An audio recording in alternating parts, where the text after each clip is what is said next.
ইমাম হোসাইনকে যারা শাহাদত বরণ করিয়েছে এরা ইহুদিও ছিল না, খ্রিস্টানও ছিল না, নাসারা ছিল না, অগ্নি পূজারী ছিল না, এরাও মাথায় পাগড়ি ছিল।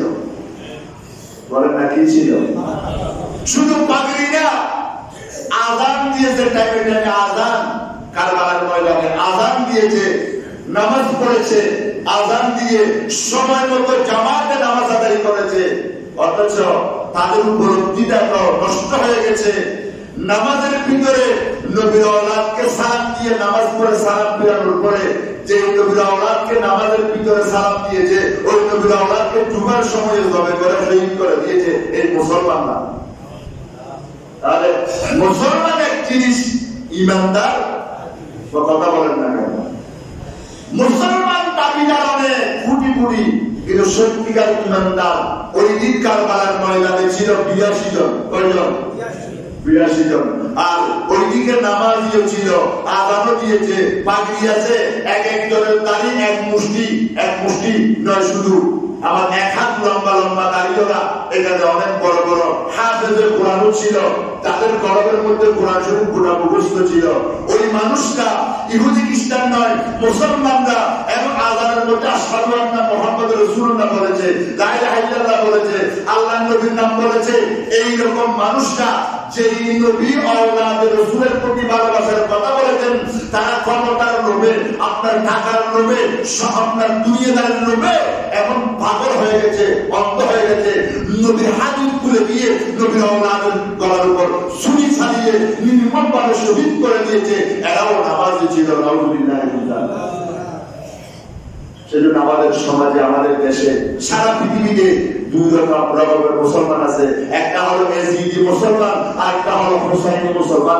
আপনি যদি এটা জাস্টিফাই করে পার্থক্য করতে না পারেন কোনটা হুসাইনি কোনটা এজিদি, তাহলে আপনি আমি ভুল পথে পরিচালিত হব। আমরা ভুলটা জানবো, সত্যিটা জানবো না। সেজন্য আমাদেরকে সত্যিকার ইমানদার জানবো না। সত্যিকার ইমানদার হওয়ার পিছনে আল্লাহ এবং রাসূলের হাদিস অনুযায়ী জানতে হবে। যারা আওলাদ রাসূলকে ভালোবাসে, যারা আওলাদ রাসূলকে স্মরণ করে, যারা আওলাদ রাসূলের প্রতি মহব্বত রাখে, এরাই হলো সত্যিকারের ঈমানি দ্বীনদার রাসূলের পাকের উম্মত। সবাই বলে আলহামদুলিল্লাহ। তাই এমন নামাজি হবে না যে নামাজ পড়ে নবীর সামনে বেয়াদবি হয়, এমন নামাজি হবে না যে নামাজ পড়ে আল্লাহর নবীর আহলে বাইতের বেয়াদবি হয়, এমন নামাজি হবে না যে নামাজ পড়ে আল্লাহর নবীর আওলাদের সাথে বেয়াদবি করব। এইরকম নামাজি হওয়া, এইরকম মুসলমান হওয়া আমাদের কোনো দরকার না। তাই বলেছিলাম, নামাজ যেমন ইমানের দাবি, রোজা রাখা যেমন ইমানের দাবি, হজ করা যেমন ইমানের দাবি, যাকাত দেওয়া যেমন ইমানের দাবি, মসজিদ মাদ্রাসা করা যেমন ইমানের দাবি, সেই ধারাবাহিকতাই আল্লাহর হাবিবের আওলাদ ইমাম হাসান আহলে বাইত রাসূলের প্রতি অগাধ বিশ্বাস, সম্মান, শ্রদ্ধা, এটা একটা সত্যিকার ঈমানদারের ঈমানের দাবি। সবাই বলে আলহামদুলিল্লাহ। আল্লাহ পাক আমাদের সবাইকে কবুল করুন, আমিন।